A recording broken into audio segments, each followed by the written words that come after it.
Hola, bienvenidos de nuevo al podcast Entre Escritores. En la ocasión de hoy, en la tarde de hoy, vamos a estar hablando de qué son las habilidades narrativas y cómo desarrollarlas.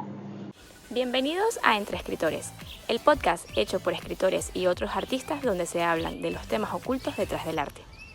Yo soy Carla Cardona, escritora y gestora cultural radicada en Panamá, que capítulo a capítulo se hará preguntas y profundizará sobre los temas detrás de este arte de escribir. Acompáñanos. Me acompaña un escritor fantástico, Raúl Altamar, quien además de ser escritor es también periodista y músico. Se desempeña como asesor editorial, copyright y traductor independiente. En su carrera de escritor ha desarrollado 5 libros que ha publicado. Con uno de ellos ha llegado a ser finalista en el Ricardo Miró en el año 2020. Bienvenido, Raúl. Gracias, Carla. Muchas gracias por estar aquí. Con gusto. Para empezar, quisiera saber qué defines como habilidades narrativas. Yo diría que las habilidades narrativas es, tomando la palabra narrativa, la capacidad de tú poder describir o contar una historia. Para llegar a desarrollar tu narrativa, hay como que diferentes elementos que tienes que ir practicando en tu escritura de manera tal que una vez que conceptualices y vayas a escribir lo que sea que quieras escribir, el uso correcto de estos elementos te ayude a contar una historia que sea más eficiente. Exacto, es como una cajita de herramientas que todo escritor debería tener. Y esa cajita de herramientas, ¿tú crees que es innata o se va desarrollando con el tiempo? No, se va desarrollando. Ok, siendo justo, si hay lo que es innato es la capacidad de comunicar. Hay personas que son más comunicativas que otras, que tienen más facilidad con los idiomas, con el lenguaje, que son más expresivos. Por ejemplo, yo estudié comunicación social porque yo siempre fui muy hablantín, fui muy comunicador desde chiquito, o sea, comunicador de que hablaba mucho, sabía hablar con personas de otras edades, y entonces yo sentía que tenía algo de comunicación y yo quería inicialmente salir en televisión, no me interesaba escribir, ni ser periodista, yo quería ser presentador de televisión. Y fue ya estando en la universidad, y tampoco fue que fui un lector muy ávido desde chiquito. Fue en la universidad que me di cuenta, uno, que podía escribir o que me gustaba escribir, y que podía canalizar mi ímpetu comunicativo a través de la escritura. Soy Sagitario. Los Sagitarios tienen fama de ser más comunicativos que otros signos, no sé si le metes a eso. Sí. Y entonces en la universidad me di cuenta que me gustaba escribir y que había libros o escritores que me llamaban la atención, que no eran lo que te enseñaban en la escuela o lo que todo el mundo leía o lo que recomendaban. Entonces la pregunta fue, ¿cómo me di cuenta? Y entonces fue ahí que me di cuenta que pues podía usar la palabra escrita incluso mejor que la palabra oral. Y yo los primeros 10 años de mi carrera me dediqué a trabajar en revistas como editor. Yo nunca trabajé en periódicos, siempre trabajé en revistas, y la diferencia entre revistas y periódicos en lo que a periodismo se refiere es que en revistas pues hay más variedad y hay más apertura. Los periódicos, los espacios son más limitados o más chicos, hay una línea editorial más fija. En las revistas también hay eso, pero como yo trabajé en un momento en los 2000, cuando las revistas explotaron aquí en Panamá, me tocó ser editor y escribir contenidos de diferentes tipos. Mi primera revista fue una de mujeres, después fue una revista de negocios, después una revista de ventas, después una de abogados, de deportes, o sea, y cada una era diferentes, eran las mismas formas de escribir, pero con diferentes tonos para diferentes públicos. Entonces ahí fue desarrollando lo que yo llamo versatilidad, pero que en este caso, o sea, la capacidad de manejar diferentes temas, pero ahí fui practicando, sí, la narrativa. Y ojo, yo entré por el lado no literario, sino por el lado periodístico. Que en el lado periodístico lo que se estila es una organización más concisa de la información, porque lo que tú quieres es el mensaje al comunicador, o sea, el emitir mensaje a otra persona, y que el mensaje esté bien armado. Y por ejemplo, está el asunto de la pirámide invertida. ¿Has escuchado eso? Ok, la pirámide invertida es una forma periodística de estructurar la información, en la cual pones lo más importante primero y los segundos más importantes después, y así hasta decir las cosas más importantes primero y menos importantes después. Okay. Y entonces, y en el periodismo están los diferentes géneros que son, pues, los de opinión, que son editorial, columna, y artículo, donde tú hablas de tu punto de vista. Y luego están los más objetivos, que son los de no hay punto de vista y no hay opinión, solo información, que es noticia, reportaje, crónica. Y entonces, ahí tú practicas el escribir, por un lado en los de opinión, cosas a nivel personal, y en otro lado en los más periodísticos y objetivos, cosas, información, ¿no? Y entonces, no es que yo tomé lecciones de redacción creativa ni nada de eso, yo aprendí a manejar el lenguaje a través del periodismo. Y entonces fue solo hasta después de 10 años de hacer eso, yo dije, ok, quiero trascender el ser escritor de periodismo a ser un escritor de literatura. Entonces ahí fue que empecé a explorar la redacción creativa como tal, que es muy diferente, porque una cosa, cuando tú eres periodista, man, tú estás en una organización y, ok, tienes que escribir este artículo, son 1000 palabras, es de este tema, nuestro público es tal, entonces ahí ya todos son límites que igual comunicas, ¿no? Pero son límites. De repente tienes una página en blanco, man. Entonces, ¿qué haces, no? Entonces, primero Sin lineamientos, o sea, no sabes para dónde ir. Y entonces, primero escoger qué género te interesa, ¿no? Si es cuento, si es novela, si es cuento corto, si es poesía, ensayo. Y luego también entender que así como en el periodismo y como editor, yo no soy profesor de español, no soy profesor de ortografía, pero sí tuve que aprender trabajando con correctores que es la parte como editor, ¿no? A corregir, no solamente a escribir, sino a corregir a los demás. Pero en literatura hay otras reglas y es otro juego, pues, de que sí hay ciertas estructuras, ciertos estándares, y del periodismo, de mi experiencia como periodista, lo que saqué es como que un manejo conciso de la información y una estructuración de la información, y como editor, pues, un estándar de lenguaje un poco más trabajado que el escritor promedio. Y entonces, pero cuando empecé a manejar literatura, pues tuve que aprender que, pues, cómo era cuento, cómo era novela, y bueno, así fue como fui descubriendo. Qué cool. La narrativa en mí. La narrativa en tu caso. Uh-huh. Y cómo, en tu camino a descubrir estas habilidades narrativas, ¿cuál fue la que más te costó o cuál fue la que más tuviste resistencia en este proceso de literatura creativa? Pues no fue que tuve mayor resistencia, sino te voy a decir primero las que salieron fáciles y las que tenían que ver con un poquito con la vocación de comunicador o con el interés de comunicar. Yo creo que una de las primeras herramientas que tengo aquí es la descripción, la capacidad de describir las cosas. Y por un lado está oralmente, hay gente que son muy buenos hablando, muy buenos echando cuentos, muy buenos describiéndote cosas con la boca, hay gente que habla y tú te quedas así, nada.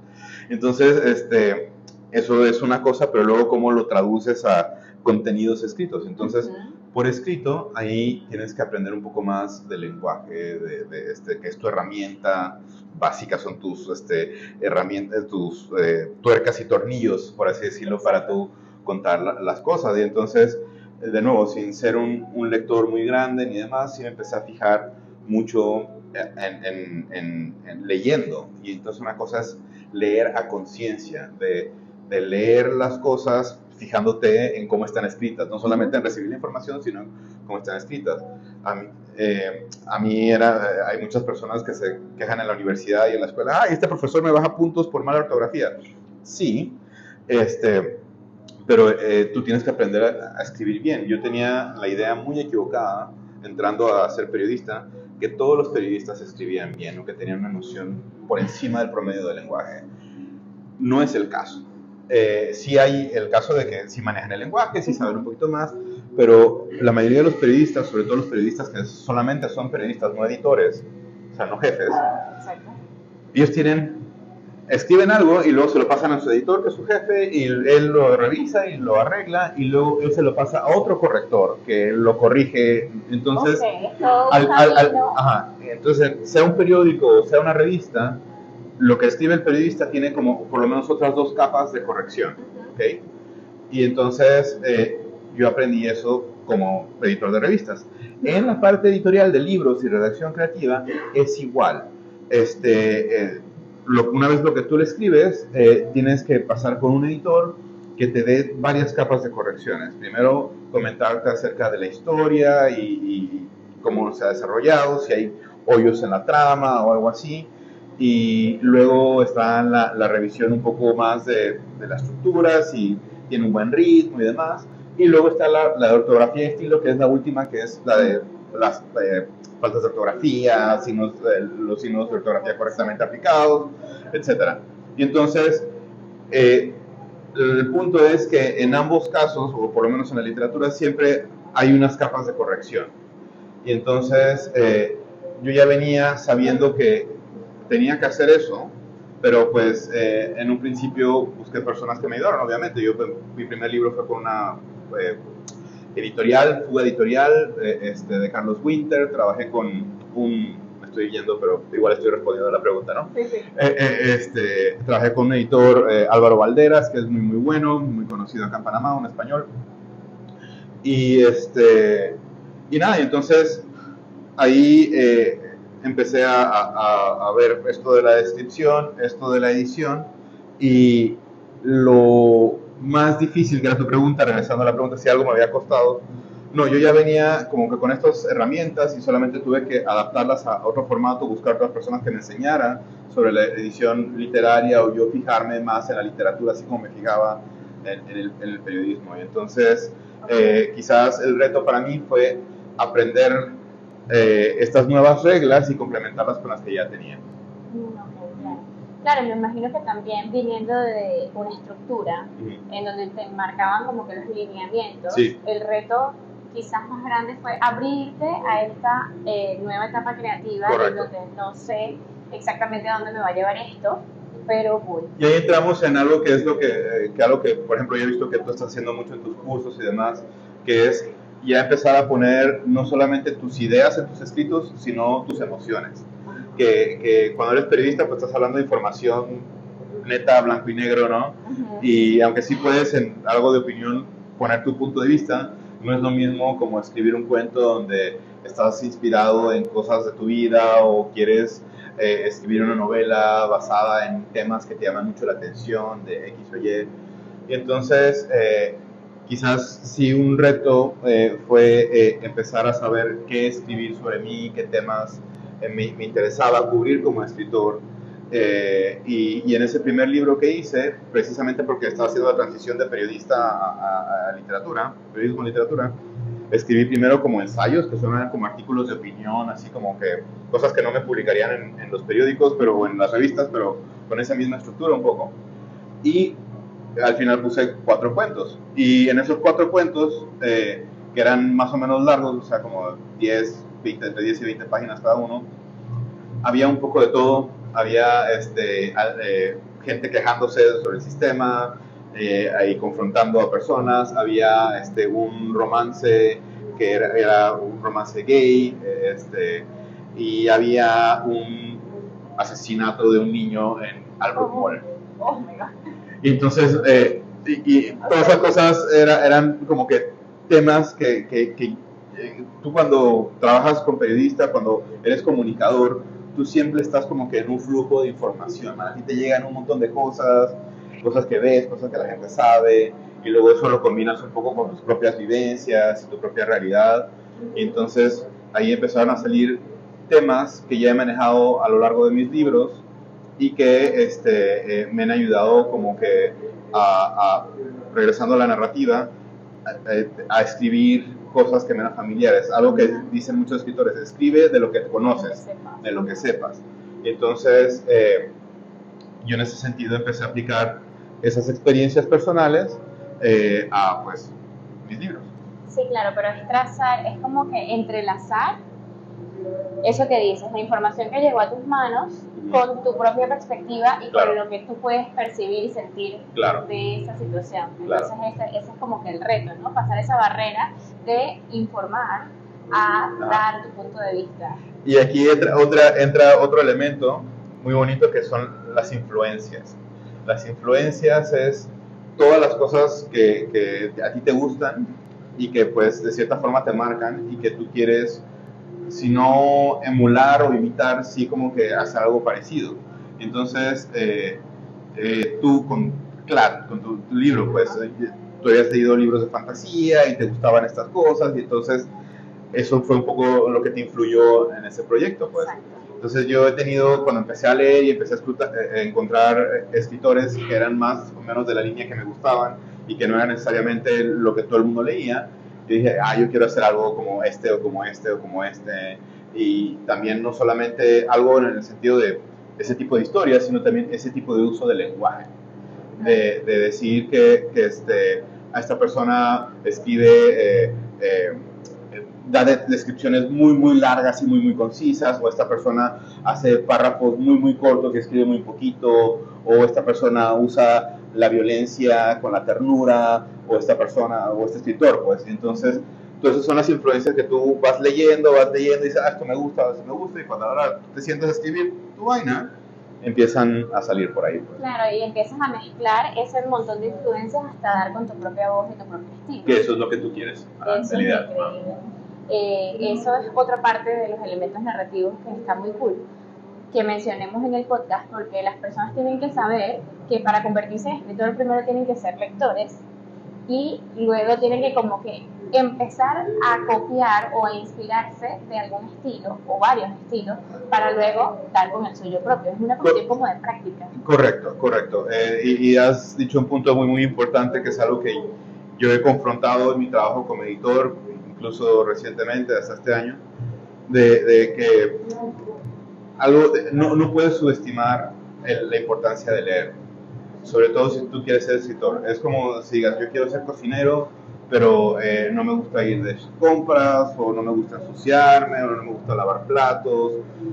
Sí, vas a poder cocinar cosas que la gente puede comer, pero si tú te involucras más con todo el proceso, va a ser mejor. Y parte del proceso para ser un buen escritor es leer y leer mucho. Puedes incluso solamente leer cosas de los géneros, del estilo que te gusten, pero con que leas mucho de eso y leas a conciencia y te fijes, eso te puede influir y de nuevo ayudarte a crear tu propia voz, porque al final es muy gallo, o es muy barato, o es muy fácil, o es muy incluso cobarde copiar a otros, claro, y hacer lo mismo que otros. Lo que se busca es que tú des tu propia interpretación, que tú lo hagas a tu estilo, porque ya a estas alturas del desarrollo del mundo es muy difícil hacer algo muy original y todo ya se ha inventado.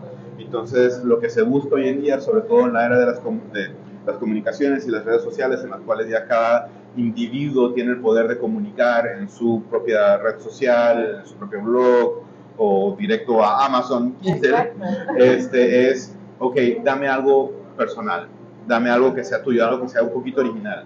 Entonces, lo que te decía de la importancia de leer, yo este año he trabajado con 2 escritores jóvenes que están haciendo sus segundos o terceros trabajos literarios que yo les edité, y son personas muy talentosas, muy, muy creativas, con muy buenas ideas, que las saben desarrollar y las saben contar y capturan al lector y demás. Pero ¿dónde está? Yo no sé si en Venezuela tengan esta expresión donde la puerca tuerce el rabo, esta expresión donde la vaina se complica, ¿no? Okay. Donde la vaina se complica, es un dicho viejo. Buscando la lógica. Donde la vaina se complica, es el lenguaje. El lenguaje no es muy bueno, está falto de práctica, y eso es porque tú le preguntas, hey, ¿tú qué lees? Ya leo muy poco, man. Claro. Y entonces, entonces ahí el incentivo es, mira, reconocerles su creatividad, reconocerles el talento, pero hacerles énfasis de que, mira, tienes que trabajar un poco en tu lenguaje, y algo que te puede ayudar, más allá de tomar cursos de redacción o leerte diccionarios o lo que sea, es leer más y fijarte más en lo que escribes y cómo escribes.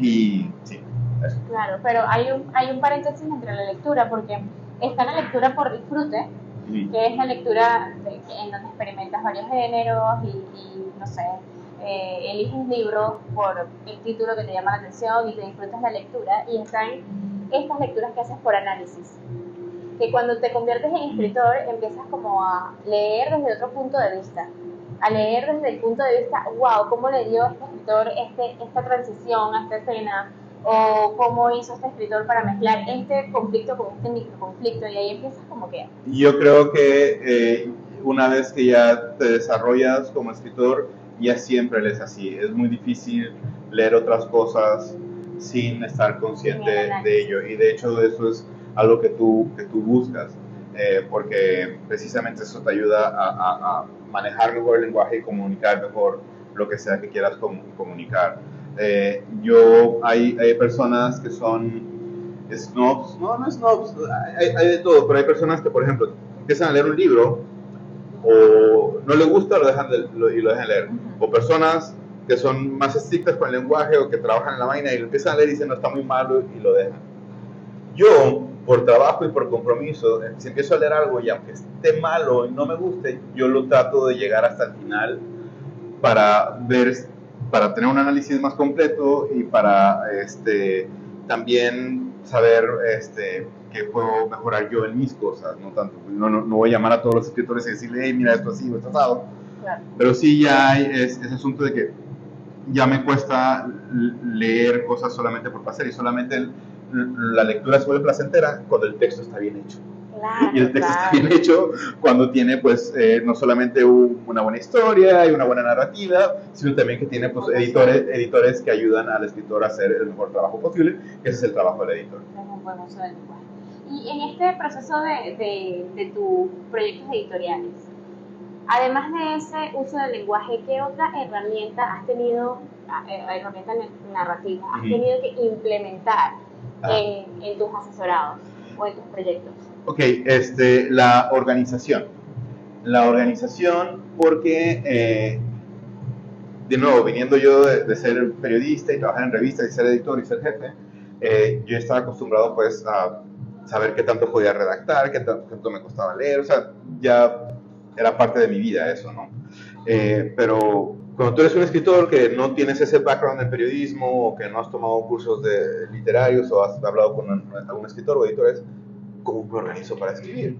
Y entonces, algo de lo primero que yo le recomiendo a los escritores con los que trabajo es organízate en varias cosas. Primero, tus ideas. ¿O cómo organizas tu idea? Dándole una estructura. Algo que siempre ayuda cuando tienes la idea y como que no sabes por dónde empezar es, primero, trata de escribir tu idea de lo que quieres, tu cuento, en un speech. En una descripción de una página, como si fuera la contraportada del libro, donde te dice la síntesis de la historia. Descríbelo en una página, y luego descríbelo en media página, y luego descríbelo en un párrafo. Ese ejercicio te ayuda un poquito a entender qué es lo que quieres decir de una manera generalizada, pero completa. Quiero contar un cuento de un fulanito de tal que le pasa esto y hace esta otra cosa, y luego termina haciendo esto. Entonces, ese es el primer consejo. Okay. El segundo consejo es, si quieres, arma una estructura. Una estructura es como un índice tentativo, ¿no? Un esqueleto de tu cuento. Que digas, ok, esto yo lo voy a dividir en esta primera parte que va a contar esto, esta segunda parte que cuenta esto, o capítulos, o secciones, como le quieras llamar. Pero ármate una especie de índice donde tú digas, ok, el primer capítulo va a ser esto, luego esto, luego esto. Así cuando te sientes a escribir, ya sabes que lo que tienes que escribir es eso. Entonces, o por lo menos ayudarte a organizar un poquito tus ideas. Entonces, lo primero es organizar tus ideas. Y lo segundo es organizarte un poquito en tu formato, de saber qué quieres escribir. Hay personas que yo respeto mucho su valentía y sus cojones, como tú, que de salida empiezan que no, yo quiero escribir una novela, man. Y se saltan del cuento y del microcuento y de hacer esas cosas más chiquitas, hacer algo más ambicioso y más grande. Entonces, digo, yo empecé primero con ensayos, luego con cuentos cortos, luego con cuentos más largos, luego hice como una biografía, que es otro proyecto diferente, y luego hice una novela. Porque al final, aunque son los mismos elementos, el alcance de cada uno es mayor, hay ideas más profundas en la novela que en un cuento, que es más corto. Entonces, lo primero es pensar, ok, ¿qué quiero hacer? ¿Y qué puedo hacer? Si puedo aventarme y hacer una novela, bueno, dale pues, pero yo recomendaría empezar con algo corto. De hecho, hace poco yo tuve un reto, o alguien me puso un reto, que no pensaba que iba a ser, para que veas, mira. La escritora, tu paisana que tiene la revista Weird Review, Jocelyn Goncalves. Yo colaboré con su primera revista Weird Review y mandó una convocatoria para una nueva edición para participar, pero solamente eran microcuentos de 250 palabras. Y de terror, ¿no? Sí, de terror, que yo no tengo problema con eso. Y entonces, pero yo al ser muy expresivo y demás, es que 250 palabras. Y entonces aquí, esos son 3-4 párrafos, media página o una página, no mucho.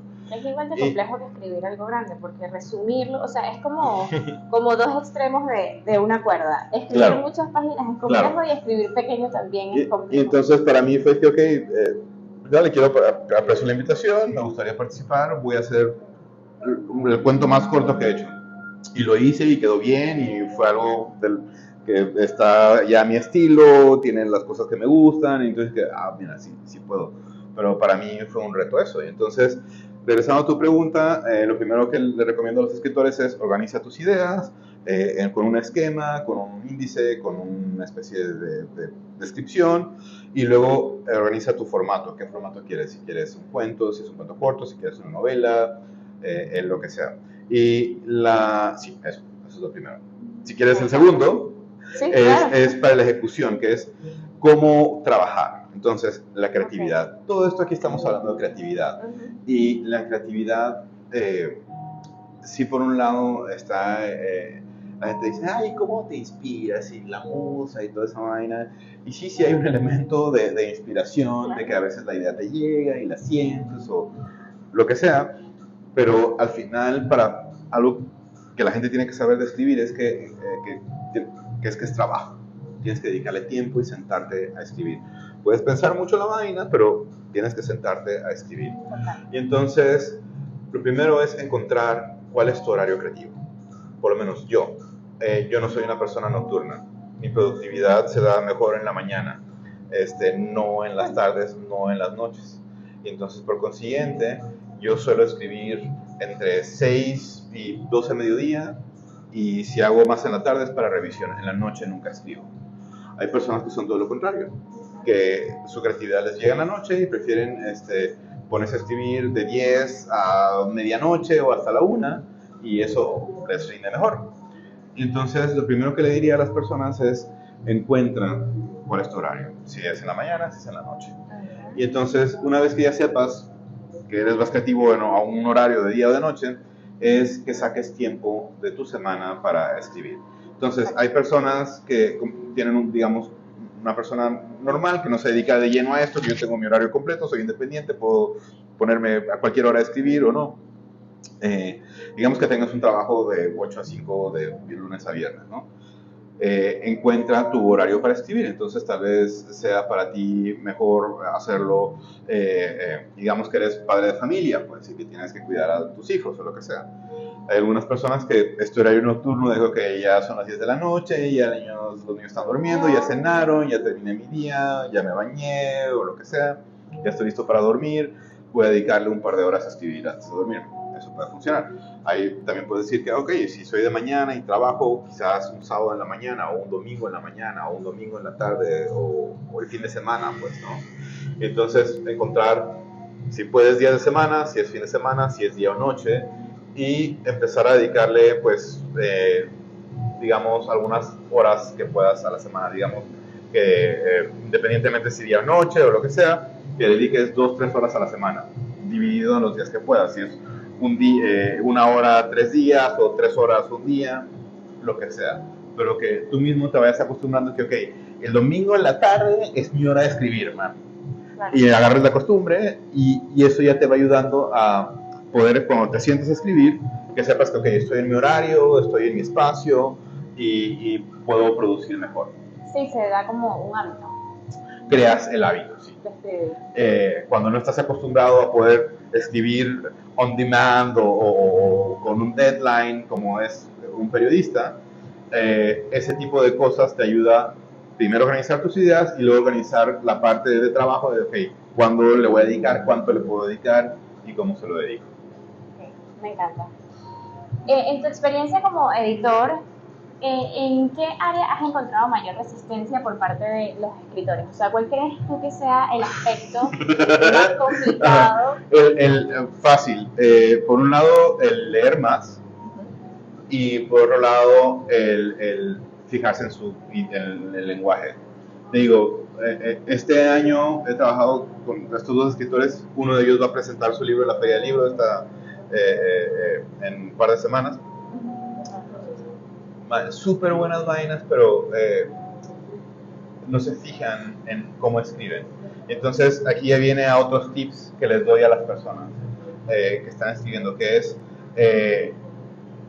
cuando tú escribes, a veces el desgaste emocional o el trabajo que le pones al escribir es tanto que a ti no te da ganas de leerlo después, o lo lees hasta mucho después. Ese cliché que se ve en las películas de que está escribiendo y no me gusta y agarra la bola y empieza a escribir, esa manera no es así, sobre todo en la era de las computadoras, ¿no? Total. Que tú no puedes borrar o salvar o lo que sea, ¿no? Es verdad.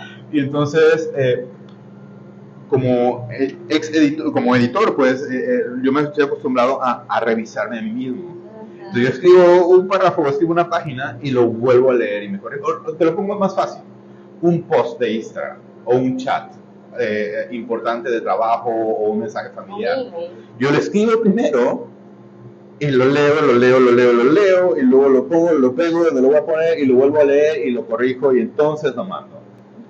Versus otras personas que además lo piensan y lo mandan, o lo escriben y lo mandan. Se va con fallos y entonces se va con fallos de comunicación, repites palabras o te das cuenta que eres muy intenso cuando debiste ser más relajado, o no fuiste lo suficientemente serio cuando tuviste que ser serio. Y entonces en la redacción creativa ayuda mucho de que cada vez que escribas algo te tomes el tiempo, ya sea, por ejemplo, en este esquema que te dije que voy a dedicarle 3 horas a la semana para escribir, ¿no? Ok, de esas 3 horas, una escribe y la siguiente, la primera media hora, revísate y reescríbete si tienes que reescribirte o corrígete lo que tengas que corregirte y así, pues, por ejemplo. ¿Y qué es lo que tienes que corregirte?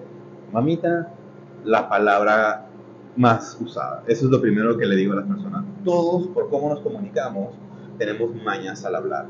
Y entonces está bien tener tus mañas al hablar, pero está mal traspasar tus mañas a tu redacción creativa. Está bien que quieras sacar tu voz, pero no es copiar tu voz tal cual como hablas, ¿no? Porque entonces la gente, cuando estás empezando a escribir, no te das cuenta que hay palabras que repites y repites y repites. Pero, bueno, cómo, y, por ejemplo, ¿no? Eso también aplica a los signos de ortografía. Hay gente que pues como que tiene una idea para qué sirven los signos de ortografía, pero no del todo, y a veces abusa de los signos de ortografía. ¿Cuáles son los abusos de los signos de ortografía más comunes? La comitis aguda, que hay gente o que no pone comas del todo o que pone demasiadas comas. Pero el chiste es tener las comas correctas, según el ritmo. Entonces, lo más común es la comitis aguda, que la gente pone muchas comas. O el abuso de los puntos suspensivos. Hay gente que escribe, hey, puntos suspensivos, no sé qué, puntos suspensivos. O no sé qué, cuando los puntos suspensivos tienen una razón de ser y un uso específico en la narrativa. Y ponerlos demasiado en un cuento o lo que sea, no está bien. No está bien. Entonces, de nuevo, es revisarte a ti mismo, hacer el ejercicio, por un lado de escribir y por otro lado de revisarte antes de pagarle a otra persona por revisarte, y luego identificar las palabras que repites, porque gran parte del trabajo que yo he hecho con estos chicos que te he mencionado es quitarle todas las redundancias, todo lo que repiten, no solamente en palabras, sino también en cosas que son repetitivas en un párrafo que como que dice lo mismo 2 veces. Entonces, sí, eso es lo que he notado, un uso del lenguaje muy básico que repite muchas palabras. Y entonces está bien, como los periodistas que te decía, que se confiaban, bueno, el corrector y el editor me van a revisar la vaina y al final va a salir bien. Sí, papito, pero cuando tú estás haciendo redacción creativa y tú contratas a un editor, que te ayude a revisar tu proyecto y demás, es más trabajo, no es trabajo del editor, y esto me ha costado Hacerlo entender. y aplicarlo. Mi trabajo no es enseñarte a ser escritor, man. Tú ya debes tener una noción un poquito de cómo escribir antes de llegar a mí, porque de lo contrario, mi trabajo va a ser mucho más profundo, me va a tomar mucho más tiempo y por consiguiente te voy a tener que cobrar más. Evidentemente. ¿Me entiendes? Y entonces, estos han sido trabajos han sido como con personas jóvenes que no tienen muchos recursos, no son personas de recursos.